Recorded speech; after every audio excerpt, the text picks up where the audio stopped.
क्या हुआ ब्रो? तो जब से स्कूल है तो बड़ा चुप चुप बैठा है। कुछ होमवर्क की टेंशन है क्या?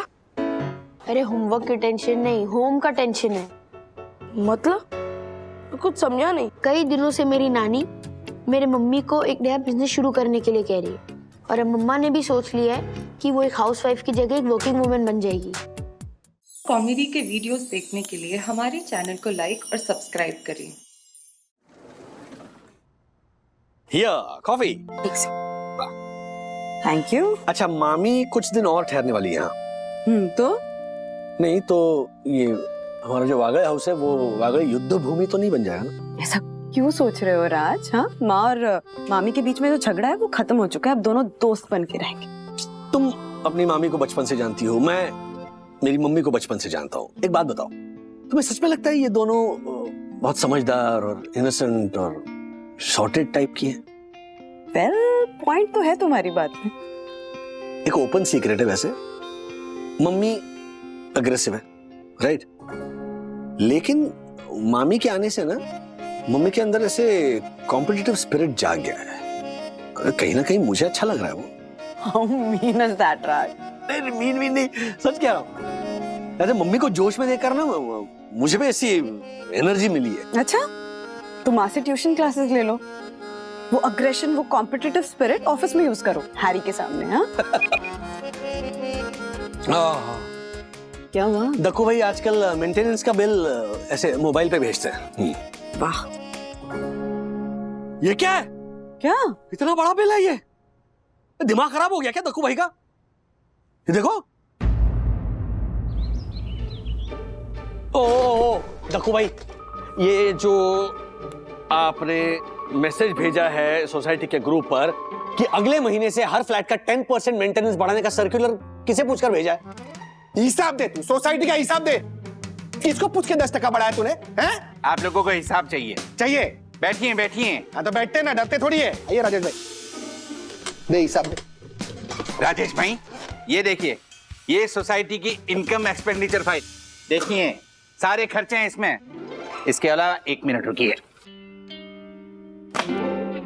इस साल हमारी सोसाइटी का स्ट्रक्चरल ऑडिट करवाया, ये उसकी रिपोर्ट देखिए। और बताऊं आपको, कुछ लोग करके यहाँ वहां थूकते रहते हैं, तो सोसाइटी की पेंटिंग करवाई, ये उसकी रिपोर्ट देखिए।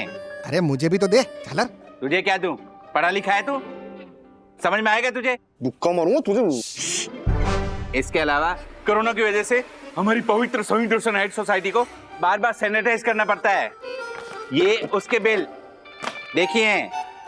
और तो और बहुत सारे लोग हमारे यहाँ 2-2 फ्लैट लेके रहते हैं लेकिन मेंटेनेंस नहीं देते। आपको पता है, 18 महीने से कुछ लोगों ने मेंटेनेंस नहीं भरा है। ये उन मेंबर्स की लिस्ट देखिए, ये सारे खर्चे हैं। मैं सोसाइटी का खर्चा निकालूं तो कहां से निकालूं?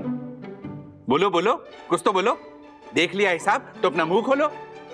अरे वाह हर्षद भाई, दक्कू भाई की बात तो सही है। क्या है कि हर साल सोसाइटी का खर्चा 15-20% से बढ़ रहा है, तो फिर मेंटेनेंस भी बढ़ेगा। सॉरी दक्कू भाई, हम खामखा आप पर भड़क गए, सॉरी। ऐसा क्या? हाँ तो ये झालर, मेरा भी सॉरी। चल, इट्स ओके।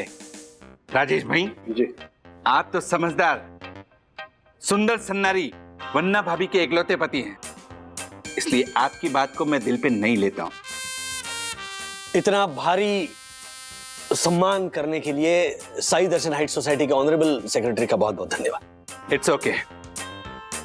उम्मीद करता हूं आप लोगों के प्रश्नों के उत्तर मिल गए। तो जाइए और मेहनत कीजिए और खूब पैसे कमाइए, क्योंकि सोसाइटी का मेंटेनेंस तो बढ़ने ही वाला है। मेंटेनेंस क्यों बढ़ाया? Thank you sir. ये आलू मटर कौन लाया? निकालो जल्दी। फेवरेट। अरे थैंक यू। देखा, रखो इधर। हैरी और माया नहीं दिख रहे सुबह से। सर कहने के लिए तो कॉन्फ्रेंस में गए हैं, लेकिन मैं जानता हूँ कॉन्फ्रेंस के बहाने किसी अच्छे होटल में अच्छा खाना खाने गए होंगे। कोई कहीं नहीं गया है। I was working. और ये हैं आपकी सैलरी स्लिप्स के प्रिंट आउट्स। मेरी एक हफ्ते की पगार क्यों काटी है? आप ऑफिस में थे नहीं ना? मैं हॉस्पिटल में था। आप हॉस्पिटल में तो थे पर बीमार नहीं थे ना। अब मैं जाऊंगी बाहर अच्छे से लंच के लिए।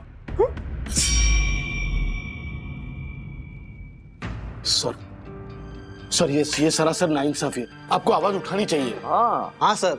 नहीं मार्फत, इट्स ओके मैनेज कर लूंगा मैं। पगार तो कटी है, लेकिन ये जो खर्चे बढ़ते हैं ना, उनका क्या करें?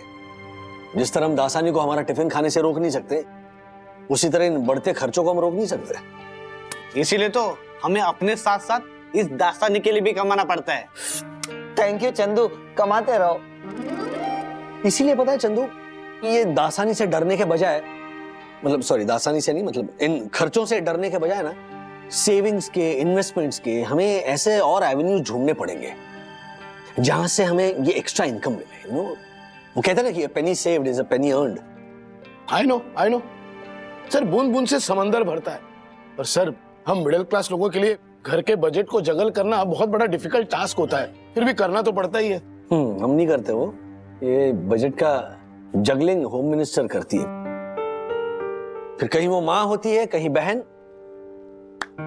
या कहीं बीवी। वो छोटा वाला वजन भी डालिए ना, और हाथ ठीक से पकड़िए। देखा? तो भाभी जी, इन सब के हुए 325 रुपए। 325 कैसे? हाँ? वंदना भाभी, 12 रुपए पर किलो पेपर है कि नहीं? तो 23 किलो के हिसाब से 276 रुपए। ये दूध की खाली थैलियां 40 रुपए, तो 316 रुपए। और ये पुरानी किताबों का 20 रुपए, यानी कि 336 रुपए। क्यों जानबूझ के गड़बड़ कर रहे हो हिसाब में भैया?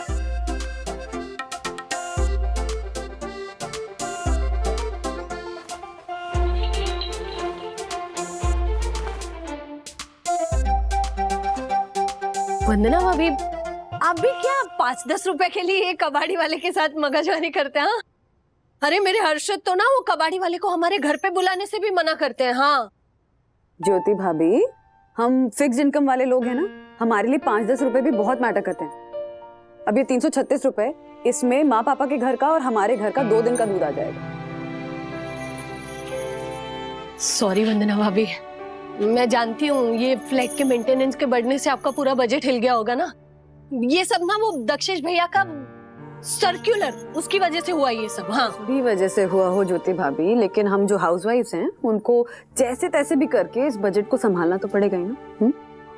ओह माय गॉड, मेंटेनेंस बढ़ने से परम पूज्य वंदना भाभी के कोमल कंधों का बोझ और बढ़ गया है।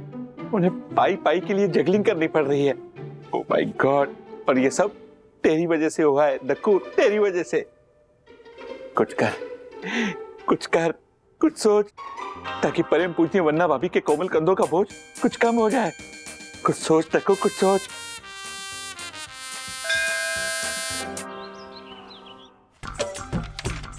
नो, सोसाइटी की इस बैलेंस शीट में तो आमदनी 98 और खर्चा रुपया है। इस बढ़ते हुए मेंटेनेंस को कहां से और कैसे कम करूं, ताकि परम पूज्य वंदना भाभी के कोमल नाजुक कंधों का भार कुछ हल्का हो जाए। सर ये 2 साहब लोग आपसे मिलना चाहते हैं। आप ही हमारे सेक्रेटरी साहब। नमस्ते। तिवारी जी सर। आइए, बैठिए। मैं सोहित रोशन हाइट सोसाइटी का first citizen and honourable secretary advocate Dakshesh Joshipura. बोलिए। मिस्टर दक्षेश जोशीपुरा, हम दोनों पांडे एंड पांडे एसोसिएट के डायरेक्टर हैं। ये मेरे पार्टनर है मिस्टर पंड्या। Okay. और ये है मेरे पार्टनर मिस्टर पांडे। हम आपकी सोसाइटी के लिए एक लुक्रेटिव प्रॉफिटेबल प्रपोजल लेकर आए हैं। Lucrative profitable proposal? मैं कुछ समझा नहीं मिस्टर पांडे। नो, मैं मिस्टर पांड्या और ये है मिस्टर पांडे। सॉरी, आप लोग थोड़ा डिटेल में मुझे समझाइए प्लीज। मतलब दक्षेश जोशीपुरा, हम आपकी सोसाइटी के साथ एक डील करना चाहते हैं। डील? कैसी डील?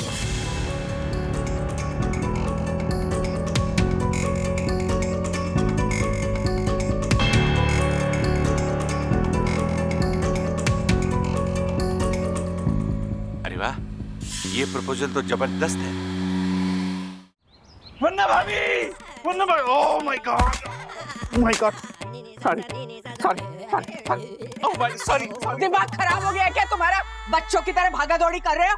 उम्र देखो अपनी, साइज देखो अपना, मुफ्ता की दुकान। मामी मामी, ये लौकी और मेरा कोई कटु रिश्ता है। पहले मासी ने लौकी से मारा, मामी लौकी से मार रही है। ओह माय गॉड, वरना मामी। एक सेकंड, मामी मामी हुआ क्या? क्यों मारी दक्कू भाई को? पूछो इससे, कितनी जोर से धक्का दिया हमें? दक्कू भाई, वरना भाभी, मैं तो आपके लिए एक खुशखबर लेके आया था, जिसे सुनाने का सौभाग्य मैं खोना नहीं चाहता था, इसलिए भागा भागा दौड़ा दौड़ा चला आया। नहीं दक्कू भाई, आप तो रहने ही दीजिए। आपकी खुशखबरियां ना अक्सर मुझे दुखी कर देती हैं। No no no no no, वरना भाभी मैं जानता हूँ मेरे मेंटेनेंस बढ़ाने के निर्णय ने आपके कोमल नाजुक कंधों का बोझ और बढ़ा दिया है, पर उसी बोझ को कम करने के लिए मैं सोवियत रोशन हाइट सोसाइटी के लिए एक प्रॉफिटेबल प्रपोजल लेके आया हूँ। सच? यस वरना भाभी, देखिए।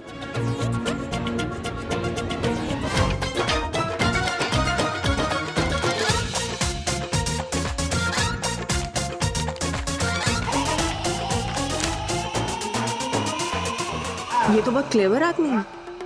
थैंक यू मामी, थैंक यू। सचमुच में दक्कू भाई, ये तो काफी अच्छी न्यूज है। राज और हर्षद भाई के साथ शेयर करनी चाहिए हमें, नहीं? Yes yes, why not. रुकिए, मैं कॉल करती हूँ। राज। हाँ बोलो बंधु। सुनो, दक्कू भाई सचमुच में एक खुशखबरी लेकर आए हमारे लिए। अच्छा, हाँ बोलिए दक्कू भाई। एक सेकंड रुको, मुझे हर्षद भाई को भी ऐड करना है। हाँ बोलो। हर्षद भाई, राज, दक्कू भाई सोसाइटी की मेंटेनेंस को लेकर आप दोनों को एक खुशखबरी देना चाहते हैं। ये झालर और खुश खबर? अरे एक नंबर का कलमुआ और नस्तर आदमी है ये, एक खुशखबर देगा। एक मिनट बनना भाभी। ओ पंटर, मैं तुझे सुनाऊंगा एक ऐसी खुशखबर जिसे सुनकर तेरे दिमाग का सेंसेक्स हो जाएगा तितर बितर। अरे वाह। दक्कू भाई प्लीज मुद्दे पे आइए, मैं ऑफिस में बैठा हूँ और बिजी हूँ, बोलिए। यस यस, बोलता हूँ। वरना भाभी प्लीज एक मिनट क्षमा। तो राजेश भाई, वो खुशखबर ये है कि हमारी सोवियत रोशन हाइट सोसाइटी के टेरेस पर एडवर्टाइजमेंट बोर्ड लगाने के लिए एक ऑफर आया है, जिसके लिए हमें महीने के 2 लाख रुपए रेंट और 3 लाख रुपए डिपॉजिट मिलेंगे। क्या 2 लाख रुपए का रेंट और 3 लाख रुपए डिपॉजिट? यस, और ये इनकम हमारी सोवियत रोशन हाइट सोसाइटी की इनकम होगी, जिससे हमारा बढ़ा हुआ मेंटेनेंस कम हो सकता है। ए वाह वाह वाह राजेश भाई, ये झालर तो सच में खुशखबर लेके आया। यस, मैं ना कहता था, हीरा है हीरा राजेश भाई। कमाल का प्रपोजल दक्कू भाई, इससे तो हम सबका टेंशन मिट जाएगा। थैंक यू, पर एक छोटी सी प्रॉब्लम है। ये देख, थोड़ी तारीफ क्या की, झालर की प्रॉब्लम हो गई शुरू। ओ पंटर, पहले प्रॉब्लम तो सुन। राजेश भाई, दरअसल ये ऑफर हमें 2 दिन में एक्सेप्ट करना होगा, क्योंकि उन्होंने ये ऑफर आसपास की सोसाइटी में भी दिया है। अगर हमसे पहले आसपास की सोसाइटी में से किसी ने ये ऑफर एक्सेप्ट कर लिया, तो ये मौका हमारे हाथ से निकल जाएगा। तो उससे पहले ही हमें ये डिसीजन लेना ही होगा। एक काम करते हैं, कल मिस्टर पांडे और मिस्टर पंड्या को सोसाइटी मीटिंग में बुला लेते हैं। हाँ राजेश भाई, डन करते हैं। Done done done done. Thank you Hannah भाभी, बाय। थैंक यू मामी। ब्रो, अब तो हम बच्चों को टेरेस पे जाने से भी मना कर दिया है। क्यों ब्रो, हम टेरेस पे क्यों नहीं जा सकते? क्योंकि दक्कू अंकल हमारे सोसाइटी का टेरेस एडवर्टाइजमेंट का बोर्ड लगाने के लिए भाड़े पे दे रहे हैं। ब्रो, अगर टेरेस ही नहीं रहा तो हम पतंग कहाँ उड़ाएंगे? अरे वो छोड़, मुझे तो डर है कि दक्कू अंकल हमारा गार्डन ना बेच दे। What are you saying bro? Dakku uncle हमारा गार्डन क्यों बेच देंगे? ये बड़े लोग कुछ भी कर सकते हैं, इनका भरोसा नहीं है। सोसाइटी की इनकम बढ़ाने के लिए कुछ भी कर सकते हैं। सो सैड ब्रो, इन बड़े लोगों को ना हम बच्चों के फ्यूचर की चिंता ही नहीं है। सीरियसली, बिना टेरेस के बिल्डिंग यानी बिना लीड की पेंसिल। अब क्या फायदा ऐसी पेंसिल और सोसाइटी का? हाँ यार। पांड्या, जोशीपुरा कल हमें अर्जेंट में बुला रहा है, कहीं उसे हमारे प्लान का पता तो नहीं चल गया? इम्पॉसिबल पांडे, हमारा प्लान लीक हो ही नहीं सकता। हाँ पांड्या, कल के कल हमें साई दर्शन हाई सोसाइटी में एग्रीमेंट कर लेना चाहिए। एक बार सोसाइटी ने एग्रीमेंट कर लिया तो उनके हाथ बन जाएंगे। हाँ पांडे, सोसाइटी पहले से ही लॉस में चल रही है, इसीलिए साई दर्शन हाइट सोसाइटी को ना लिटिगेशन का खर्चा भी नहीं पड़ेगा। यानी कि आखिर में फायदा हमारा ही। सुना mister Pandey and mister Pandya, तो अब हमारा रिश्ता पक्का। तो ठीक है जोशीपुरा जी, मैं आपको दोनों चेक दे देता हूँ।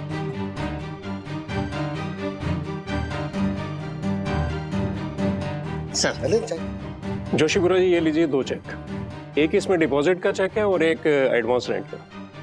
तो हम ये डील फाइनल करते हैं। ये रही एग्रीमेंट की कॉपी, आप अभी के अभी इस पे साइन कर दीजिए। यस अभी क्या भी साइन करना एग्रीमेंट? यस राजेश भाई, मैंने आज का चौघड़िया देखा है।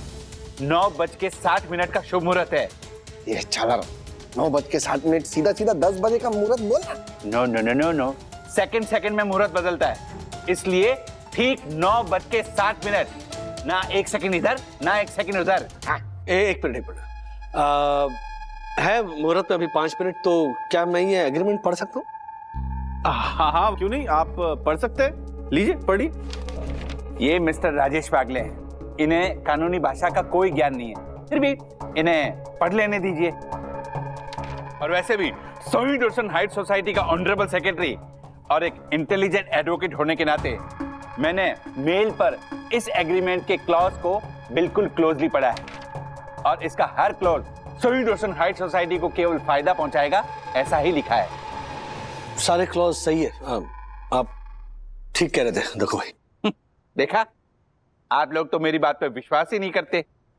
जोशीपुरा जी 9:59 हो गए, मुहूर्त का टाइम निकला जा रहा है, आप साइन कीजिए please. Yes yes, why not.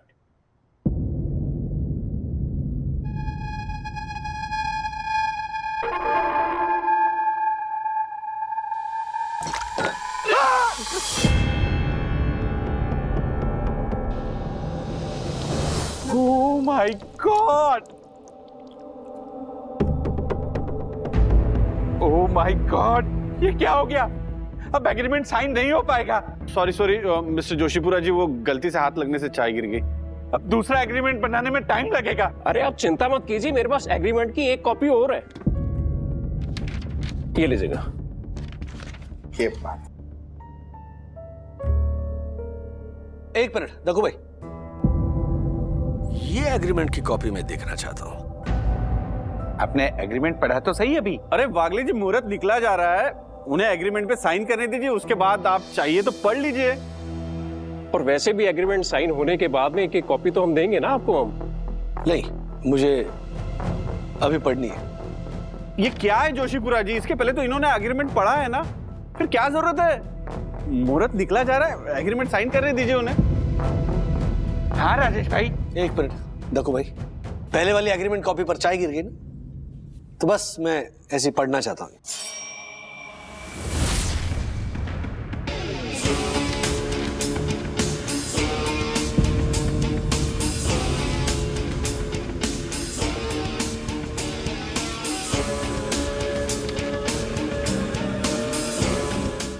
Arshad भाई, इस एग्रीमेंट के जो क्लॉजेस है ना, वो पहले वाले एग्रीमेंट से बहुत अलग है। अलग है मतलब क्या अलग है? असल में ये एग्रीमेंट टेरेस पर एडवर्टाइजमेंट बोर्ड लगाने का है ही नहीं। तो फिर राजेश भाई ये किस चीज का एग्रीमेंट है? टेरेस पर एडवर्टाइजमेंट बोर्ड लगाने के आड़ में ये लोग हमसे मोबाइल टावर लगाने का एग्रीमेंट साइन करा रहे हैं। Mister Pandey and mister Pandya, क्या है ये? मोबाइल टावर लगाने की बात कहाँ हुई थी? ये माजरा क्या है? दक्कू भाई, इनके पास पहले से ही 2 एग्रीमेंट तैयार थे। ये जो टेरेस पर एडवर्टाइजमेंट बोर्ड लगाने का एग्रीमेंट है, उस पर जानबूझकर इन्होंने चाय गिराई ताकि उसके आड़ में ये टेरेस पर मोबाइल टावर लगाने का एग्रीमेंट आगे कर सके, है ना?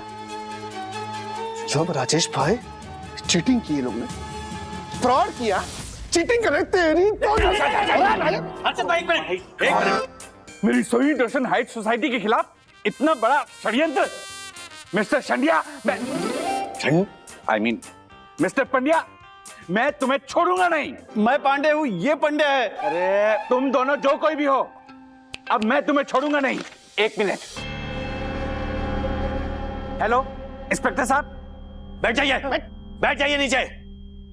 और पुलिस आने से पहले सच सच बताइए कि आप ये फ्रॉड क्यों कर रहे थे? देखिए वागले जी, हम दोनों कमीशन एजेंट हैं और हम इस एरिया में मोबाइल टावर लगाना चाहते थे। हमें पता चला कि आपकी सोसाइटी में फंड की कमी है, तो एडवर्टाइजिंग बोर्ड की आड़ में मोबाइल टावर का एग्रीमेंट साइन करवाने का प्लान बनाया। अगर आपकी सोसाइटी के साथ एक बार एग्रीमेंट साइन हो जाता और चेक भी क्लियर हो जाते और उसके बाद अगर आप हमारे साथ एग्रीमेंट तोड़ते तो उल्टा हम आपके ऊपर केस कर देते और मामला लिटिगेशन में डाल देते, जो सालों तक चलता और हमारा काम हो जाता। ये हमारा प्लान था। राजेश भाई, इसको धो डालूंगा मैं। मानता हूं कि रेसिडेंशियल एरिया में मोबाइल टावर्स लगाने में कई सारी टेक्निकल डिफिकल्टीज हैं, लेकिन आपको अगर किसी सोसाइटी के टेरेस पर मोबाइल टावर लगाना है तो आपने एक ऑफिशियल लेटर देना चाहिए ना। अगर आप हमें एक ऑफिशियल लेटर देते तो हम सोसाइटी के मेंबर से वो डिस्कस करते और हमारा जो भी निर्णय है वो हम आपको बताते, लेकिन आपने वैसा नहीं किया। आपने सोसाइटी के मेंबर्स की आंखों में धूल झोंकने की कोशिश की है, उन्हें फ्रॉड करके उन्हें फंसाने की कोशिश की है। प्रेस इंफॉर्मेशन ब्यूरो ने भी मोबाइल टावर के इंस्टॉलेशन को लेकर पब्लिक को स्कैम्स और फ्रॉड्स के लिए आगाह किया है। देखिए वागले जी, इसके पहले हमने काफी सोसाइटी में जाके ये प्रपोजल रखा, लेकिन किसी ने भी एक्सेप्ट नहीं किया, इसीलिए हमें ये प्लान बनाना पड़ा। हमें माफ कर दीजिए। ऐसे कैसे माफ कर देंगे? हाँ? इस फ्रॉड की सजा तो आपको भुगतनी पड़ेगी। हाँ जोशीपुरा जी, कहिए क्या बात है? इंस्पेक्टर साहब, ये है मिस्टर पांडे और ये है मिस्टर पंड्या। इन्होंने हमारी शहीद दर्शन हाइट सोसाइटी के टेरेस पे साइन बोर्ड लगाने के बहाने हमसे मोबाइल टावर लगाने का एग्रीमेंट साइन करवा रहे थे, फ्रॉड कर रहे थे हमारे साथ। प्लीज आप इन लोगों को गिरफ्तार कर लीजिए अभी के अभी। ये सब क्या है? हाँ, चलिए ले चलो दोनों को। चला। हाँ, झालर कहीं के। गुड। आप लोग ऐसे खड़े क्या हो? जाइए, मेहनत कीजिए, पैसे कमाइए, क्योंकि मेंटेनेंस तो बढ़ने ही वाला है। क्षमा वन्ना भाभी, क्षमा। आपके घर का बजट बढ़ने का जिम्मेदार मैं हूँ। मैं चाहकर भी सोसाइटी का मेंटेनेंस कम नहीं कर पाया। क्षमा। दक्कू भाई, जाने दीजिए ना इन बातों को। अब मेंटेनेंस बढ़ना है तो बढ़ेगा ही ना, कोई क्या कर सकता है इसमें? हाँ, और हमें तो राजेश भैया को थैंक यू बोलना चाहिए ना कि उन्होंने हमारी सोसाइटी में इतना बड़ा फ्रॉड होने से बचा लिया। हाँ, पर बढ़ावा मेंटेनेंस सबको भरना तो पड़ेगा ही ना। अरे झालर, मेंटेनेंस का प्रॉब्लम सॉल्व हो गया है, राजेश भाई ने कर दिया है। पूछ कैसे? कैसे? देखो भाई, क्या है कि जो 10-12 मेंबर्स हैं हमारे सोसाइटी के, जिनका 6-6.5 लाख रुपया मेंटेनेंस आउटस्टैंडिंग है, उनसे मैंने रिक्वेस्ट की और उन सब ने प्रॉमिस किया है कि अगले 1 महीने में वो पैसे दे रहे हैं, जिससे सोसाइटी को फंड की कमी नहीं होगी और अगले 1 साल तक मेंटेनेंस बढ़ाना नहीं पड़ेगा। वाह, धन्य है वन्ना भाभी, आप धन्य हैं। आपके पति ने सोसाइटी के प्रॉब्लम को टेम्पररी सॉल्व कर ही दिया। धन्य है आप, धन्य है। Thank you. राज, एक बात करनी थी माँ के बारे में। बुरा तो नहीं लगेगा? क्या हुआ? तुम दोनों के बीच में सास बहू का कोई डेली सोप तो नहीं शुरू हुआ कि मम्मी ने ऐसे कहा होगा कि तुमने मुझसे मेरा बेटा छीन लिया है, अब मैं तुमसे तुम्हारा चैन, चाबी और से क्या, अच्छा, नींद छीन लूंगी? ऐसा कुछ तो नहीं हुआ ना? क्या हो गया? नहीं, बोलो। सीरियस बात कर लो। हाँ, बोलो, चलो। मुझे ना माँ का बिहेवियर कुछ दिन से थोड़ा अलग अलग सा लग रहा है, थोड़ी अलूफ सी लग रही है वो। मैं समझा नहीं, क्या कहना क्या चाह रही हो तुम? अगर तुमने ये बदलाव नोटिस किया है तो फिर तुम्हें वजह भी तो पता होगी। वजह लगता है कि वजह ये है कि माँ थोड़ी इनसिक्योर हो गई है। मम्मी और इनसिक्योर किस चीज से? मामी से। जब तुम हॉस्पिटल में थे तो मामी ने जिस तरह से वो सेकंड ओपिनियन वाली बात सजेस्ट की थी और बेसिकली जिस तरह से उन्होंने पूरी सिचुएशन को हैंडल किया था, तो हम लोग नेचुरली ना थोड़ा सा मामी की तरफ ग्रेटफुल फील करने लगे थे। फिर मैं, पापा और खासकर तुम, हम लोग हर बात पे मामी की तारीफ पे तारीफ किए जा रहे थे, विच आई थिंक मेड माँ थोड़ा सा अनकंफर्टेबल। उसके बाद तुम खासकर माँ से सुझाव लेने के बजाय मामी से सुझाव ले रहे थे, जिसकी वजह से मुझे ऐसा लगता है कि माँ थोड़ा सा लेफ्ट आउट फील करने लगी और उसी वजह से इनसिक्योर हो गई। वो कहते हैं ना कि भगवान जब हर जगह नहीं पहुंच पाता तो वो माँ को भेजता है, लेकिन इस केस में उसने मामी को भेज दिया। बंधु, ऐसा कुछ नहीं है, छोटी सी बात को तुम ओवरथिंक कर रही हो। राज, मैं ना माँ को बहुत अच्छे से समझती हूँ। इनफैक्ट इन सब मामलों में तुमसे बेटर मैं माँ को समझती हूँ। बस एक सजेशन दे रही हूँ, माँ के सामने ना मामी की तारीफ मत करना। इनफैक्ट तारीफ तो छोड़ो, मामी का जिक्र भी मत कर। राधिका, मेरा वीरू है ना? हाँ, ध्यान में दे। चल बोल, तू क्या बोल रही थी? मेरा वीरू मेरी बात कभी नहीं काटता, और 4 लोगों के सामने तो बिल्कुल ही नहीं। वो पिछली बार मैं दिवाली में कोकन गई थी ना, वो मेरी नक्छड़ी ननन है, वैशाली। हाँ वही ना, जिसके आम के बड़े बड़े बाग हैं। अरे आम के बाग तो बहुत बड़े हैं, मगर दिल बहुत छोटा है। सीजन में मुझे एक आम नहीं भेजती। वो वैशाली ने मुझे सब लोगों के सामने अपमानित करना चाहा। वीरू ने फौरन अपने आत्या से कहा, माझा ऐसा अपमान म्हणजे माझा अपमान। बस बोलती बंद हो गई उसकी। तुझे तो मालूम है, मेरा वीरू तो पहले से ऐसा ही है, मेरी सब बात सुनता है, उसे कहे बगैर वो सब समझ जाता है। मेरा राजू है ना, वो भी ऐसा ही है। मुझे पूछे बगैर पानी का घूंट भी नहीं लेता है। बंधु की मामी आई है ना पटना से, उसे तो उसने मुंह पे बोल दिया कि मामी, मैं आपकी वजह से नहीं, मेरी माँ की प्रार्थना की वजह से हॉस्पिटल की चंगुल से बच गया हूँ। मम्मी, पापा, ये आपकी दवाई। अरे किचरी मोची, कैसी है? अक्षवंतो, कैसा है तू? अपनी सेहत को संभाल, ज्यादा टेंशन मत लेना। बिल्कुल। वीरू कैसा है? अरे एकदम मस्त। 1 घंटे में 4 बार मैसेज कर चुका है, गाड़ी भेजो क्या, गाड़ी भेजो क्या। मैं बाहर रहती हूँ ना, बेचैन हो जाता है, टेंशन आता है उसे। हाँ, चलता हूँ। मम्मी। राजू, हाँ? मुझे ना एक 2000 रुपए चाहिए थे। 2000?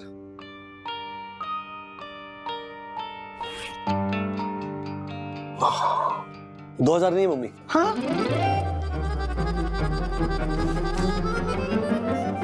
4000 लीजिए। अरे 4000 दिए। और कुछ चाहिए? नहीं, अरे कमाल है। क्या? मेरा चश्मा रिपेयर करके नहीं लेके आया तू राजू। सो सॉरी मम्मी, मैं वो दुकान से पिकअप करना भूल गया। क्या राजू, तुझे पता है ना, चश्मे के बगैर ना मेरा सर दर्द होता है, ऐसे कैसे भूल गया तू? हाँ चल, कान पकड़ और माफी मांग। Okay, sorry mummy. आज ऑफिस से आते वक्त मैं आपका चश्मा 100% लेकर आऊंगा। राजू, तू कान पकड़ के क्यों सॉरी बोल रहा है? अरे आप माँ और बेटे के बीच में क्यों आ रहे? राजू जा, जल्दी से चश्मा लेके आ जा। ठीक है माते, पहले मैं आपका चश्मा लेकर आते, फिर ऑफिस जाते। Okay, bye. Bye Raju, bye. देखा, माफी भी मांगी और कान भी पकड़ लिए। सुना कि नहीं? सारे काम छोड़कर मेरा चश्मा लेके आएगा। हाँ, लगता है किशोरी ने राधिका के दिमाग में फिर कोई नई खिचड़ी पकाई है।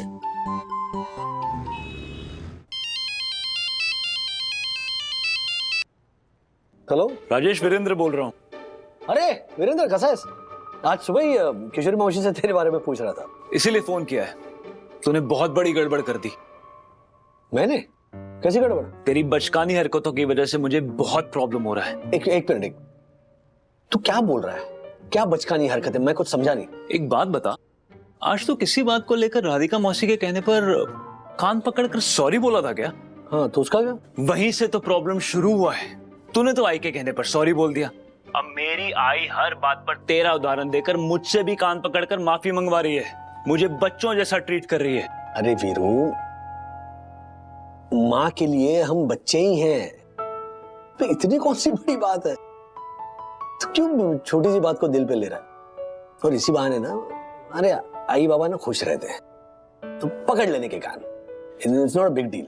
राजेश, मैं भी आई बाबा की हर जरूरतों का ख्याल रखता हूँ, तो फिर? लेकिन आई की ऐसी छोटी छोटी जिद को पूरा करने के चक्कर में कभी कभी उंगली के साथ पूरा हाथ खिंच जाता है। तुझे पता है, मेरी आई बात बात पर मेरी गलती निकालकर 4 लोगों के सामने मुझसे कान पकड़कर माफी मंगवा रही है। तेरी वजह से मेरी बैंड बच गई है। अच्छा सुन, मैं इसने फोन ही काट दिया।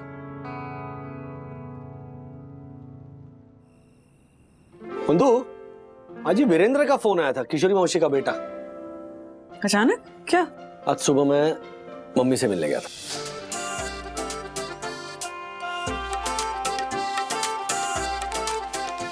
तो किशोरी मौसी ने मेरी एक कान पकड़कर सॉरी कहने वाली हरकत देखी और अब एग्जाम्पल के तौर पर वीरेंद्र से जब भी कोई छोटी मोटी गलती हो जाती है तो उसे कान पकड़कर सॉरी बुलवाती। तो अब वीरेंद्र इस चीज के लिए तुम्हें ब्लेम कर रहा है? मेरे समझ में नहीं आ रहा है, मम्मी के सामने कान पकड़कर मैंने कोई गलती तो नहीं की। नहीं राज, कोई गलती नहीं की। माँ के लिए तो तुम अभी भी वो छोटे से राजू ही हो ना। माँ बाप के लिए बच्चे कहाँ कभी बड़े होते हैं। अथर्व को ही ले लो, कल को कितना भी बड़ा हो जाए हमारे लिए तो वही छोटा सा प्यारा सा बदमाश था अथर्व ही रहेगा। एग्जैक्टली मैंने यही कहा, लेकिन तूने मेरी बैंड बजा दी। ऐसे चिल्लाकर गुस्से में फोन पटक दिया उसने। मुझे लगता है कि माँ ने ना किशोरी मौसी के सामने तुम्हें जानबूझकर डांटा, ये दिखाने के लिए कि देखो मेरा बेटा अभी भी मेरी कितनी इज्जत करता है, मेरी कितनी बात सुनता है। इतना दिल पे मत लो, तुम्हें तो पता है ना हमारी माँ राधिका वागले जो भी करती है डंके की चोट पे करती है।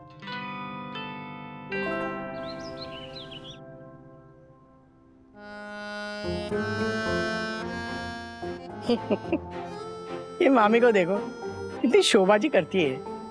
अरे घर जाके योगा पोगा करो या खुलेआम बुड्ढी।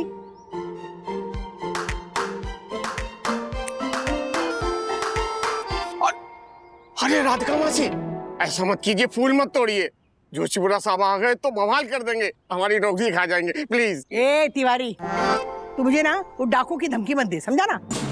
जा जाके ना उस डाकू को बोल दे कि राधिका वागले उसके रूल्स फूल्स नहीं मानती। हाँ। लो जोशीपुरा साहब खुद ही आ गए, आप खुद ही बोल दीजिए। राधिका मासी, ये क्या कर रही हैं आप? अंदर है, पूजा के लिए फूल तोड़ रही हूँ। मासी, आप सोसाइटी के नियमों का यूं खुलेआम उल्लंघन नहीं कर सकती। तिवारी, तुमने इन्हें रोका क्यों नहीं? मैंने सब मना किया था पर मेरी सुन नहीं रही है ना सब। मासी, ये रूल्स के खिलाफ है और आप तो जानती है रूल्स मतलब रूल्स। फॉलो ना करे थे फूल्स। फूल्स गो बैक टू स्कूल्स। ए डाकू, थप्पड़ मारूंगी। हाँ, अगर थप्पड़ मारी ना तो सीधा स्कूल नहीं मॉन्टेसरी पहुंच जाएगा। मासी, सोसाइटी के ऑनरेबल सेक्रेटरी को आप थप्पड़ मारने की धमकी नहीं दे सकती। मुझे थप्पड़ से डर नहीं लगता, मुझे फूल और रूल तोड़ने से धक्का लगता है। डाकू, तुझे थप्पड़ और धक्का दोनों मारूंगी। चल हट। No no no no no मासी, आप इस फूल की एक भी पत्ती को सोसाइटी के गार्डन के बाहर नहीं ले जा सकती। ये नौटंकी, ये पौधा है ना, ये मैंने अपने पैसे से खरीदा है और यहाँ पे लगाया हुआ है। रोज पानी पिलाती हूँ और मैं पूजा के फूल रोज यहीं से लेके जाती हूँ, इसी पौधे से। हाँ मासी, पौधा चाहे आपने लगाया हो, लेकिन एक बार अगर आपने पौधा सोसाइटी के गार्डन में लगा दिया तो वो फिर सोसाइटी का हो जाता है। डाकू, ज्यादा बकवास मत कर। हाँ। रुकिए मासी। ओ राजेश भाई, इधर आइए ना। देखिए देखिए देखिए देखिए। क्या यार सब लोग इतना शोर क्यों मचा रहे हैं? क्या हुआ? क्या ये राधिका मासी ने खुलेआम फूल तोड़ के रूल का उल्लंघन किया है, इसलिए फाइन तो आपको भरना ही पड़ेगा राजेश भाई। राजू, मैं फाइन नहीं भरने वाली, तू डाकू से बोल दे। व्हाट डाकू? डक्कू भाई, डक्कू भाई बोलिए मासी, डक्कू भाई। समधन जी प्लीज। आप चुप रहिए, बीच में मत बोलिए। भाई ये चला, 2-4 फूल तोड़ लिया, उसमें क्या इतना हंगामा कर रहा है? ताकि आप जाइए, जाने दे, senior citizen. No no no no no, बच्चे बूढ़े या हो जवान, सोसाइटी के रूल सबके लिए है समान। अरे वाह, और रूल्स मतलब रूल्स। फॉलो ना करे थे फूल्स। फूल्स गो बैक टू स्कूल्स। दामाद जी प्लीज इंटरवीन, बात का बतंगड़ बन रहा है। नहीं, आप सब लोग शांत रहिए, शांत रहिए। मम्मी प्लीज रुकिए। दक्कू भाई सही कह रहे हैं, आपने फूल तोड़ा है तो सोसाइटी का रूल तोड़ा है, तो फाइन भर दीजिए। चलिए। राजू, तू मेरी गलती निकाल रहा है, मुझे फाइन भरने के लिए बोल रहा है? तेरी ये हिम्मत? अरे मम्मी देख, सोसाइटी का मेंबर होने से पहले ना तू मेरा बेटा है, मेरी साइड लेने के बजाय तू डाकू की साइड ले रहा है। यही देखने के लिए तुझे बड़ा किया था कि तू सबके सामने मेरी बेइज्जती करे। हाँ मेरी बात ना माने।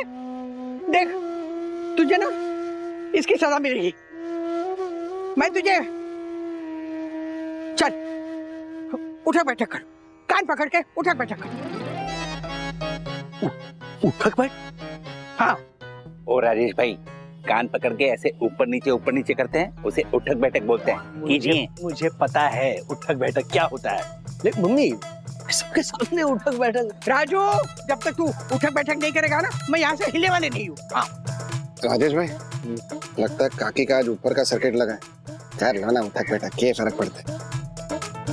दामाद जी, आप सबके सामने उठक बैठक करेंगे? करेंगे, बिल्कुल करेंगे। मेरी बात नहीं टालता वो। करो, उठक बैठक करो।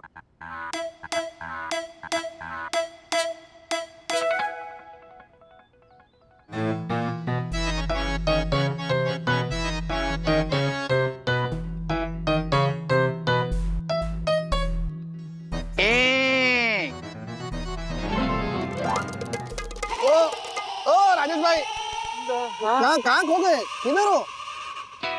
क्या हो गया?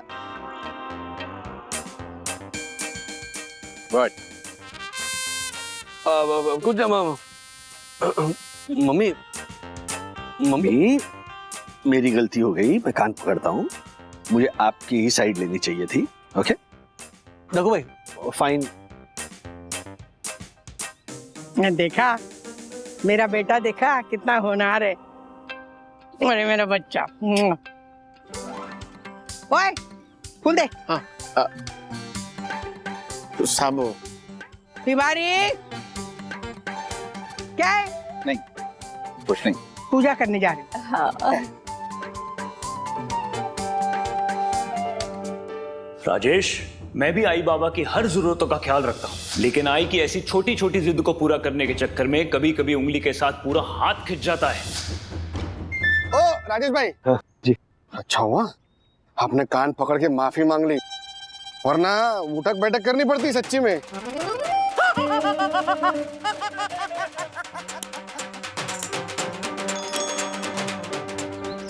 बंधु, रुमाल दो, मुझे लेट हो रहा है। अभी लाई, 2 मिनट। देखो 2 मिनट, यहाँ सिग्नल पर ना 2 मिनट 2 घंटे समान होते हैं। चलो जल्दी लाओ, मुझे लेट हो रहा है बंधु। चपड़ किए जा रहे हो। लो पहुंच जाओगे टाइम से, इतना टेंशन मत लिया करो। राजू, हाँ। ये देख तेरे लिए कोथिंबीर बड़ी बना के लाई हूँ। ये गरम गरम है, खा ले। नहीं मैंने नाश्ता कर लिया। मुझे अरे कमाल है राजू, तुझे कोथिंबीर बड़ी पसंद है ना? 2-2 प्लेट गटकता था तू। ले ना, देख लहसुन की चटनी भी बना के लाई हूँ। अच्छा मैं प्लेट में निकाल के लाती हूँ। मार्फतिया जी, अब वो पुणे ब्रांच का सेल डेटा आपने भेजा मुझे? क्यों नहीं भेजा? आई नो क्या होता है। वो माया मुझे पूरे स्टाफ के सामने ह्यूमिलेट करेगी और वो हैरी जेल करता रहेगा। Bye bye bye. Raj, Raju, ये राजू कहाँ चला गया? वो दामाद जी को ऑफिस के लिए लेट हो रहा था, इसलिए वो निकल गए। अरे ऐसे कैसे चला गया बिना खाए? हमें दीजिए ना, हमें बहुत पसंद है आपके हाथ की कोथिंबीर वड़ी। माँ वो एक्चुअली क्या हुआ ना कि राज बहुत स्ट्रेस में थे कि ऑफिस जाने में लेट हो जाएगा, इसलिए जल्दी में चले गए। हाँ अरे कमाल है, बिना कुछ बोले चला गया। बंधु, राजू ना कुछ बदल गया। मेरे साथ भी बैठ के बात नहीं करता आजकल। नीचे आता है तो सामान रख के निकल जाता है। क्या हुआ उसे? कुछ नहीं हुआ है, कुछ भी नहीं हुआ है। मैं बात करूंगी ना राज से। हाँ ऐसे कैसे? मैं बात करूंगी। ओके क्यों आई थी मैं यहाँ?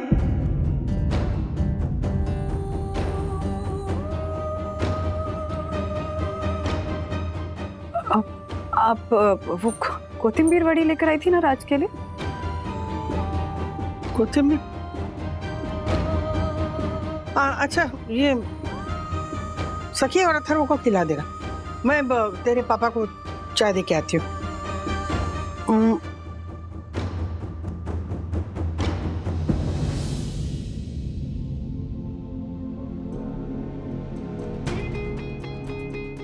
गुड़िया, राधिका जी को क्या हुआ? अगर तुम कहो तो हम उनसे बात करें।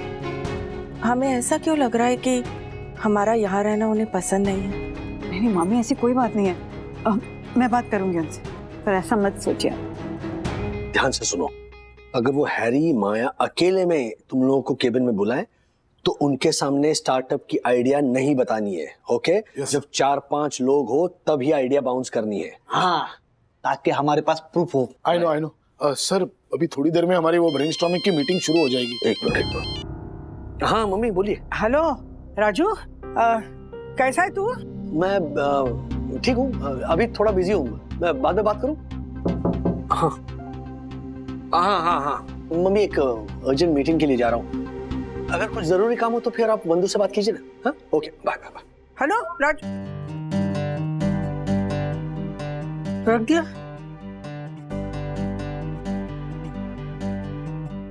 राधिका, तुम ठीक तो हो ना? तुम इतनी हैरान परेशान क्यों हो? नहीं, मैं ठीक हूँ। राजू मुझे हैरान परेशान करता है। पता है, कल मैं उसके लिए ना कोथिंबीर बड़ी लेके गई थी। राधिका, कल नहीं, आज सुबह तुमने कोथिंबीर बड़ी बना कर दिया था राजू को। अच्छा ठीक है, आज लेके गई थी, लेकिन राजू ने वो कोथिंबीर बड़ी ना चखी भी नहीं, मुझसे ठीक से बात भी नहीं करता है। देखिए ना, फोन भी काट दिया। मुझे डर है कहीं किशोर की बेटी की तरह वो कहीं गैर जिम्मेदार तो नहीं होता जा रहा है ना। राजू बदल गया है। नहीं, राजू बिल्कुल नहीं बदला है। राधिका, तुम्हारी वो सहेली है ना किशोरी, उसने जो तुम्हारे दिमाग में खिचड़ी पकाई है ना, ये सब उसी का असर है। क्या मतलब? देखो राधिका, राजू अब छोटा बच्चा नहीं है। हाँ। अब तुमने अपनी सहेली किशोरी के सामने उसे डांट कर, कान पकड़वा कर माफी मंगवाया, वो अच्छा नहीं किया। मैंने? अरे इतना ही नहीं, तुमने गार्डन में फूल तोड़ने को लेकर राजू से पूरी सोसाइटी वालों के सामने कान पकड़कर सॉरी बुलवाया। मैं गार्डन में फूल तोड़ने गई नहीं थी। हाँ? फूल तो आप लेके आए थे। हाँ? देखिए, खामखा बिल ना मुझ पे मत फाड़िए। और मुझे बहुत भूख लगी है, चल ना खाना खाने। वो आशा आ जाएगी बर्तन मांजने।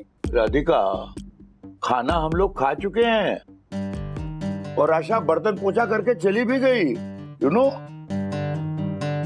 राधिका, तुम ठीक तो हो ना? हाँ, मैं ठीक हूँ, लेकिन राजू बदल गया है। पिछले 1 महीने से मुझसे ठीक से बात ही नहीं कर रहा है वो।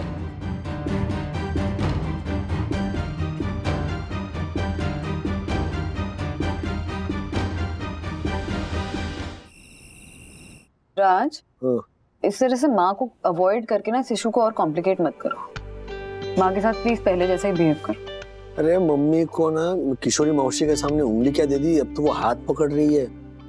4 लोगों के बीच में देखता हूँ ना मम्मी को, तो डर लगता है मुझे कि कहीं किसी बात पे मुझे डांट ना दे और ऐसा ना कह दे कि चल राजू, चल उठक बैठक लगाना शुरू करो। हाँ सीरियसली। देखो, तुम माँ बेटे के बीच में कुछ भी बोलकर मुझे बुरा नहीं बनना।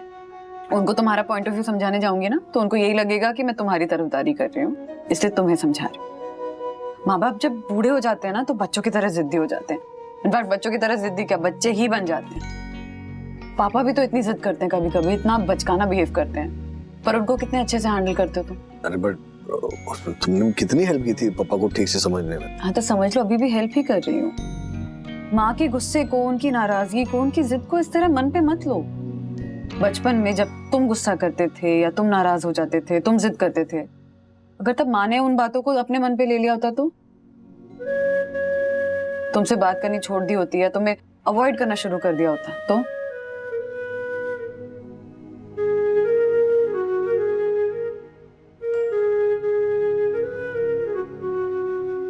बच्चों के गुण कभी कभी माँ बाप में भी आ जाती।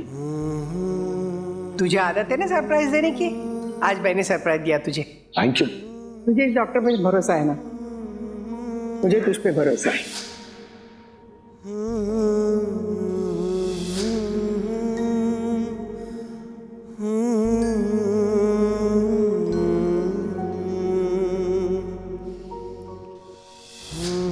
देख राजू, मैं ना ऑपरेशन टेबल पे नहीं मरना चाहती, मैं मेरे बेटे के पाँव में मरना चाहती हूँ। पिता त्वमेव त्वमेव बंधु च सखा त्वमेव। राधिका, नींद नहीं आ रही है क्या? पता नहीं, कुछ ना अजीब अजीब अकेला अकेला लग रहा है जैसे हर कोई मुझे छोड़ के जा रहा है और मैं रास्ता भूल गई हूँ। नहीं राधिका, तुम रास्ता भूली नहीं हो, रास्ता भटक गई हो। जब से वो मामी ने राजू को हॉस्पिटल के चंगुल से छुड़ाया, तब से राजू मम्मी मम्मी छोड़ के मामी मामी करने लगा, और इसलिए तुम इनसिक्योर फील कर रही हो। तुम्हें लगा राजू अब तुमसे दूर चला गया है, पहले जैसा तुम्हें प्यार नहीं करता, और ऊपर से तुम्हारी वो सहेली किशोरी, उसने आग में पेट्रोल डालने का काम किया। राधिका, राजू भले ही हमारे लिए बच्चे की तरह हो, लेकिन अब राजू लोगों की नजर में एक सक्सेसफुल इंसान है। पता है, दुनिया के सामने राजू की पहचान का, उसके रुतबे का हमें आदर करना चाहिए। ये नहीं कि जब चाहे उसको सबके सामने कान पकड़कर डांट कर उठक बैठक कराना चाहिए। मैंने कब कान पकड़ा है उसके? क्या राधिका, तुम आजकल बहुत भूलने लगी हो।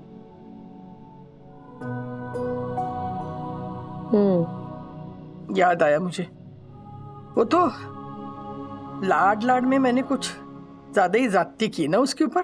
हाँ। राजू माफ करेगा ना मुझे पहले जैसा प्यार करेगा ना? राधिका, राजू अब भी तुमसे उतना ही प्यार करता है जितना बचपन में करता था, बल्कि अब तो बचपन से भी ज्यादा प्यार करता है। एक मिनट। कहाँ जा रहा है? एक मिनट, आने तो दो।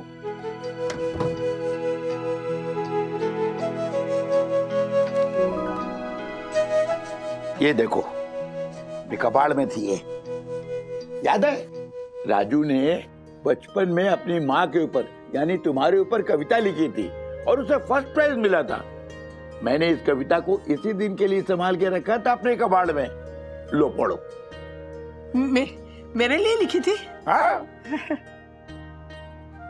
चरणों में है स्वर्ग बसा, पूजा जिसकी करता हूँ, माँ की पलकों के साए तले हर कठिनाई से लड़ता हूँ। वो हिम्मत है, वो प्यार है, मेरा पूरा संसार है। इतना स्नेह दिया उसने, ये उसका मुझ पर आभार है। मेरी हर मुश्किल से वो लड़ने को तैयार है। मेरी माँ मेरा अभिमान है।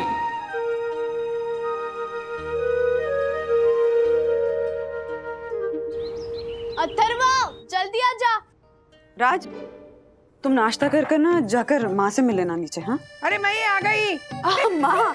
अरे मम्मी। राजू, देख, तुझे मेरे हाथ का जमाया हुआ दही पसंद है ना? मैं ले आई हूँ। क्या बात है, इस नाश्ते के लिए आपके हाथ के दही की कमी थी। अब नाश्ते में जो मजा आएगा ना, एक मिनट। अरे मम्मी, एक मिनट, बैठ जाओ, बैठ जाओ, बैठ जाओ, बैठ जाओ, बैठ जाओ। ओहो हो राजू, माफ कर दे बेटा। वो क्या ना, किशोर की बातों में आके ना थोड़ा दिमाग सटक गया था मेरा। मैंने तुझे कान पकड़वा के सबके सामने माफी मांगवाई ना। सॉरी, भूल जा, भूल जा। हाँ?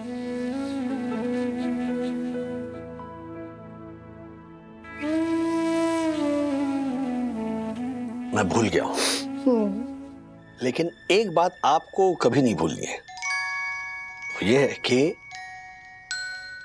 मैं चाहे लोगों के लिए कुछ भी हूं, बड़ा हूं, छोटा हूं, सीनियर सिटीजन बन जाऊं, लेकिन आपके लिए मैं हमेशा आपका छोटा राजू बनकर रहना चाहता हूं।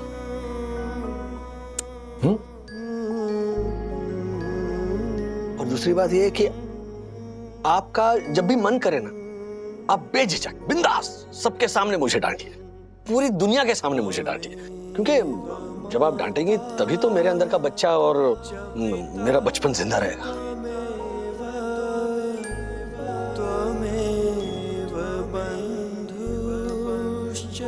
Thank you.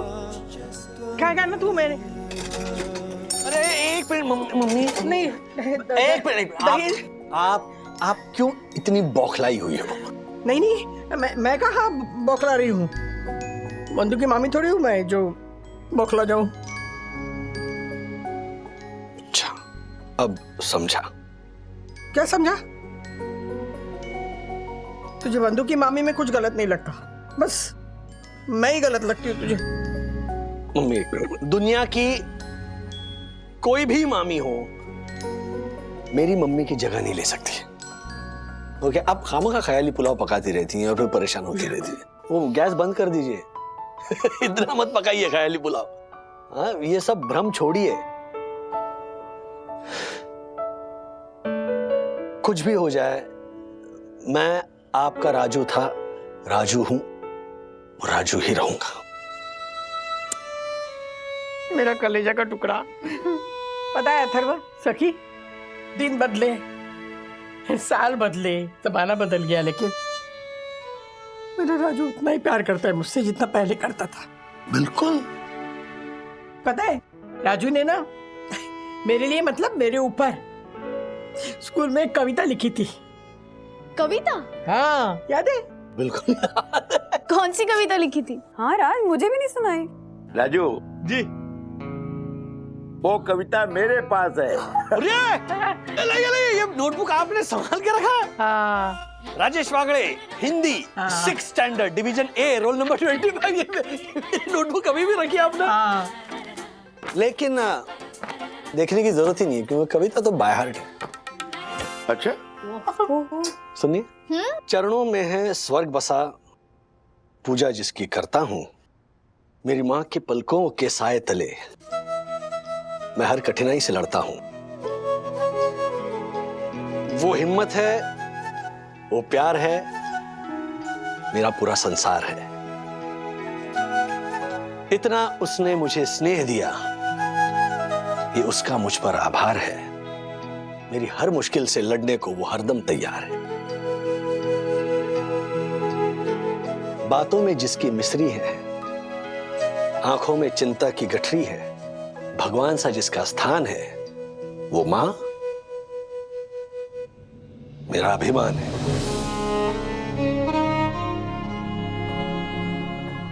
हर जन्म में मां मुझको तेरे चरणों में रहना है। तेरे आशीर्वाद के साए तले नदियां सा मुझको बहना है।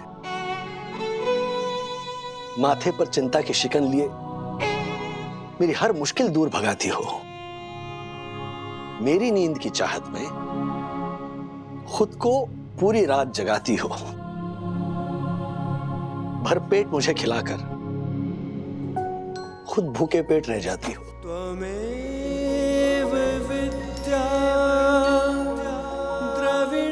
तुम परियों सी सुंदर हो, तुम प्यार से भी प्यारी हो। इस पूरे जग में तुम सा कोई नहीं, तभी तो तुम मां कहलाती हो।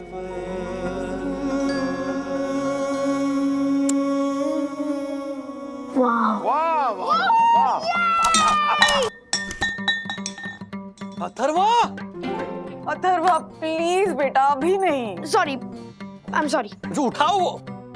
अरे पता है सखी, इस कविता के लिए मुझे उस साल स्कूल में फर्स्ट प्राइज मिला था। वो याद है मम्मी आपको? इस कविता के लिए मुझे फर्स्ट प्राइज मिला। कौन सी कविता?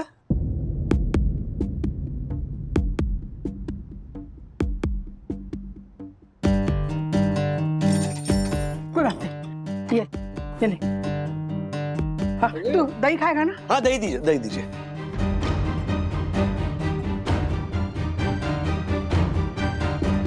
हाँ, मैं खाता हूँ, मैं खाता हूँ। तुझे दो?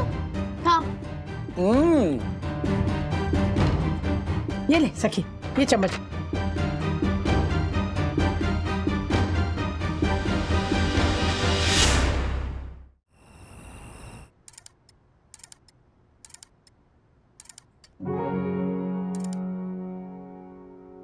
यार अकेले अकेले क्या मुस्कुरा रहे हो? मेरे साथ भी शेयर करो। कुछ नहीं, अपनी नादानी और गलतियां याद कर कर कैसा मम्मी का जो बिहेवियर था उसको लेके कैन यू इमेजिन मेरे मन में मम्मी के प्रति ऐसे नाराजगी और गुस्से के भाव ने घर कर लिया। अब सोचो, इतनी छोटी सी बात का तुम पे इतना असर हुआ था, तो मामी को लेकर माँ के मन में जो इनसिक्योरिटी आई थी वो तो बिल्कुल वाजिब थी, नहीं? तुम्हारा असेसमेंट में बिल्कुल सही था बंधु। मतलब तुम्हारी मामी ने मेरी मम्मी के दिलो दिमाग के ऐसे हिस्से में जगह कर ली जो हिस्सा मम्मी ने सिर्फ और सिर्फ अपने बेटे के लिए, मतलब राजू के लिए रिजर्व रखा था। यू नो, वो एनक्रोचमेंट वाला मामला हो गया और इसीलिए मम्मी ने ऐसे रिएक्ट किया। कितना प्यार है ना तुम दोनों में। सीरियसली राज, वो जो कविता माँ के ऊपर लिखी थी ना तुमने, वो सुन के ना मन ऐसे वो छू गई मन को। I am so proud of you. हर घर में तुम्हारे जैसा बेटा होना चाहिए, पता है? और हर घर में पत्नी और बहू तुम्हारे जैसी होनी चाहिए बंधु रानी, जो घर के छोटे मोटे सदस्य के मन की हर बात को समझकर सही सॉल्यूशन ढूंढ निकालती है। आई am so proud of you. अच्छा, एक कंफ्यूजन है मेरे दिमाग में। मामी चाह रही हैं कि मैं जॉब करूं या अपना कोई काम शुरू करूं, तो मैं ये डिसीजन ले ही नहीं पा रही हूँ कि मैं जॉब करूं या नहीं करूं। तो तुम हेल्प करो ना डिसीजन लेने में। इतनी बड़ी हो गई हो, खुद के डिसीजन वो भी नहीं ले पाती। What? अरे मैं ये कह रहा हूँ, मेरे भरोसे मत रहो। पता है ना मैं डिसीजन लेने के मामले में कितना डबल माइंडेड हूँ, रादर फिंगर माइंडेड हूँ कि बंधु ये उंगली खींचो, उंगली उसे। अच्छा प्लीज तुम लो डिसीजन, हाँ? या मामी से पूछ लो। अरे मामी पटना जा रही है 1-2 दिन में। तो मम्मी से पूछ लो। माँ की वजह से ही कंफ्यूजन में हूँ कि जॉब करूं या नहीं करूं। मम्मी थोड़ी मना करेगी। मना नहीं करेंगी, लेकिन तुमने नोटिस नहीं किया है, माँ आजकल छोटी छोटी बातें भूलने लगी। So that's okay. I mean, कहना क्या चाह रही हो तुम? राज, इस एज में छोटी छोटी बातें भूलने का मतलब है कि माँ में अल्जाइमर्स के लक्षण नजर आने लगे हैं। अल्जाइमर्स? अरे बाप रे, ये तो नई मुसीबत है। मुसीबत? अरे कमाल है, मेरी वजह से तुम्हारे घर में मुसीबत कहाँ से आ गई? राधिका, सिर्फ तेरी वजह से नहीं, तेरे साथ साथ राजू ने मेरे लिए भी मुसीबत खड़ी कर दी है। देख किशोरी, हम दोनों की बातों में ना राजू को मत घसीट। हाँ वैसे किशोरी, तुम्हारे वीरेंद्र ने ऐसा क्या कर दिया कि तुम्हारे लिए मुसीबत हो गई? वो अब आप लोगों से क्या छुपाना। पहले वीरेंद्र मेरी हर बात सुनता था, जो मैं कहती थी वही वो करता था, मगर जब से वो राजू के साथ उसने बात की है, मेरी कोई बात सुनता ही नहीं। लगता है अब तुम्हारा वीरेंद्र काफी होशियार हो गया। क्या मतलब? अरे उनकी बात छोड़ना, देख मेरी बात सुन। हम माओ को ना हमारे बच्चों पे ना बात बात पे हुक्म छोड़ना बंद करना चाहिए। हाँ, ये मत कर, वो कर, ये अच्छा नहीं, वो अच्छा है। बच्चे नहीं है, बड़े हो गए ना वो। राधिका, मैं तुम्हारी इस बात से सहमत हूँ। देखा, ये भी मेरी बात से सहमत है। हाँ, अब वैसे वीरेंद्र के बाबा भी मेरे हर बात से सहमत होती ही है। वाह, ये तो बहुत अच्छी बात है। Very good. राधिका, तुम्हें पता है वीरेंद्र के बाबा पूरे दिन घर में बैठकर घर की छोटी छोटी बातों में किरकिर किरकिर किरकिर किया करते थे। मैं जब अपने सहेलियों के साथ गप्पे मारती थी ना, वहां आकर औरतों की बातें सुनते थे। हाँ, फिर क्या, मैंने तंग आकर उनको नाना नानी पार्क में सीनियर सिटीजन के लाफ्टर क्लब में भर्ती कर दिया। वहां वो दिन भर 2 बार जाके हंसते रहते हैं और मुझे घर में उनकी कटकट से शांति मिल गई। अरे अच्छा है किशोरी। हाँ, यहाँ में बोरिवली में भी पार्क में ये लाफ्टर क्लब होंगे क्या? हे भगवान, ये किशोरी की बातें सुनकर राधिका के दिमाग में फिर से नई खिचड़ी पकेगी। उफ।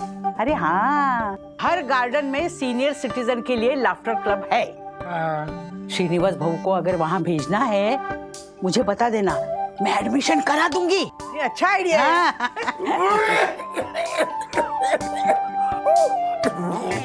अरे आपको क्या हो गया? खांसी, खांसी राधिका। मैं क्या बताऊं, मेरी बॉडी में पेन, जॉइंट्स में पेन, और रात को तो नाक भी बह रहा था बुरी तरह से। कमाल है, आपने बताया क्यों नहीं मुझे? तुम दोनों आपस में बात कर रही थी, सोचा बाद में बता दूंगा। वो राधिका, राधिका मैं चलती हूँ। अरे चाय तो पी जा। नहीं, चाय वाय सब तू पी ले। इनका चेकअप करा लो पहले। अरे सुन तो, कमाल है किशोरी। नहीं।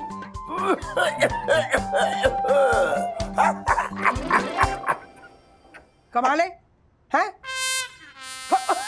करते करते हंसना शुरू कर दिया। क्या तबीयत ठीक है ना तुम्हारी? तबीयत बिल्कुल ठीक है राधिका। वो तुम्हारी किशोरी को भगाने के लिए मैंने खो-खो का नाटक किया। अच्छा, अब जल्दी से मसाला चाय पिला दो। अरे मैंने अभी तक नहाया भी नहीं है, पूजा करनी है, बाद में चाय बनाऊंगी। हे राधिका, तुम नहा चुकी हो, पूजा पाठ कर चुकी हो, वो देखो बाबा के सामने दिया भी जल रहा है। पूजा कर ली मैंने। हाँ। भूल गई शायद। अच्छा सुनो, किशोरी आने वाली है तो मैं थोड़ा नाश्ता बनाती हूँ। राधिका, क्या घूर के देख रहे हो मुझे? क्या हो गया तुम्हें? अरे किशोरी अभी अभी तो तुमसे मिलके गई। हाँ हाँ।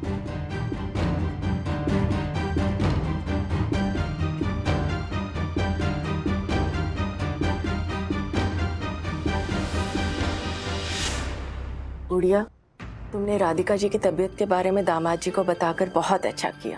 हम तो कहते हैं कि एक अच्छे डॉक्टर की सलाह मशवरा भी ले लो।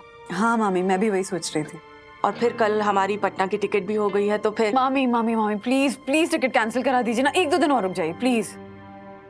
नहीं गुड़िया, बेटी के ससुराल में इतने दिन रहना अच्छा नहीं लगता। नानी, ये हमारा भी तो घर है, तो आपके प्यारे से नाती और नातिन के घर पे रुकना तो अच्छा लगेगा ना। प्लीज रुक जाइए ना। हाँ नानी, एक तो अब कितने सालों बाद आई है मुंबई में, कुछ दिन और रुकिए ना प्लीज। आपकी जाने की बात सुन के ही हमारी माताजी की आंखों में आंसू आ गए। कल आप जब जाएंगी तब क्या होगा सोचो। माताजी के आंसुओं से वागले हाउस एक तालाब बन जाएगा और हमें एक फ्री का पूल मिल जाएगा। चुप कर बदमाश। गुड़िया, अपने आंसुओं को अपनी ताकत बनाओ और हमने जो कुछ भी कहा उसे हमेशा याद रखना। अपने पांव पर खड़े होना, अपना काम शुरू करना।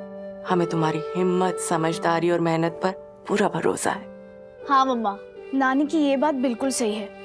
अब वक्त आ गया है आपका एक हाउसवाइफ से वुमेन एंटरप्रेन्योर बनने का।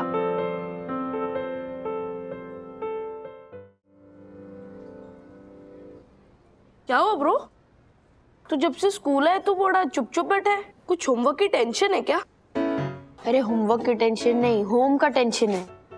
मतलब कुछ समझा नहीं। कई दिनों से मेरी नानी मेरे मम्मी को एक नया बिजनेस शुरू करने के लिए कह रही है, और अब मम्मा ने भी सोच लिया है कि वो एक हाउसवाइफ की जगह एक वर्किंग वुमेन बन जाएगी। तो ब्रो इसमें तुझे क्या टेंशन है?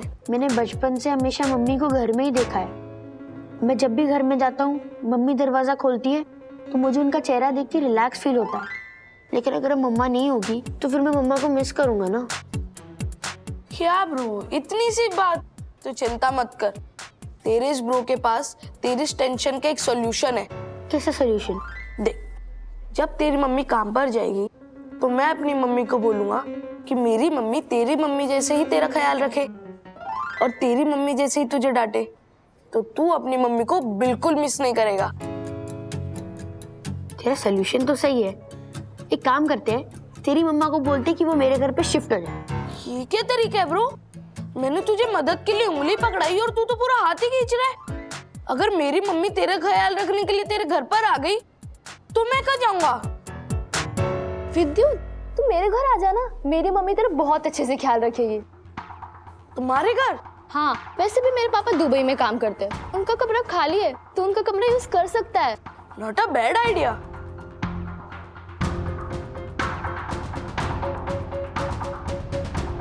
इस खुशी का कुछ इलाज करना पड़ेगा। साहब अब आप ही बताइए, राधिका मासी को हम कितनी बार समझाएं, बार बार एक ही बात पूछती रहती है। कोई बात नहीं तिवारी, मैं इस बारे में परम पूजनीय वंदना भाभी से बात करता हूँ, क्योंकि राजेश वागले से बात करना मतलब भैंस के आगे बीन बजाना है। क्या क्या क्या क्या भैंस बीन क्या, ये क्या नोट्स है? मैं ये तिवारी भैंस कर रहा था। भैंस? आई मीन भैंस कर रहा था। बहस? अच्छा। यस, ये तिवारी परम पूजनीय वंदना भाभी की परम आदरणीय सासू माँ पे आरोप लगाया जा रहा है, भैंसा कहीं का। कैसा आरोप तिवारी जी? नहीं साहब, हमने कोई आरोप नहीं लगाया। हम तो वही बता रहे थे जो राधिका मासी से रोज सुन रहे हैं। क्या सर वो बता वो। एक मिनट तिवारी, मैं बताता हूँ।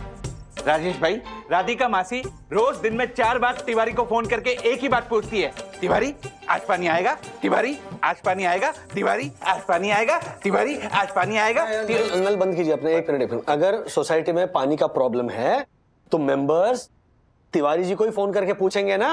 राजेश भाई, पानी केवल 20 मिनट के लिए जाने वाला था, वो भी 3 दिन पहले, पर उसके बाद भी राधिका मासी तिवारी को रोज फोन करके एक ही बात पूछती है, तिवारी आज पानी आएगा। और तो और राजेश भाई, आपको पता है राधिका मासी कभी कभी मेरी बगिया से दिन में 2 बार पूजा के लिए फूल तोड़ के ले जाती है। मैं उन्हें समझाता हूँ कि मासी आप फूल तोड़कर लेकर जा चुकी हैं, पर नहीं, उन्हें तो रूल्स तोड़ने हैं। माँ में अल्जाइमर्स के लक्षण नजर आने लगे हैं। ऐसे और भी मजेदार वीडियो के लिए हमारे चैनल को लाइक, शेयर और सब्सक्राइब करें।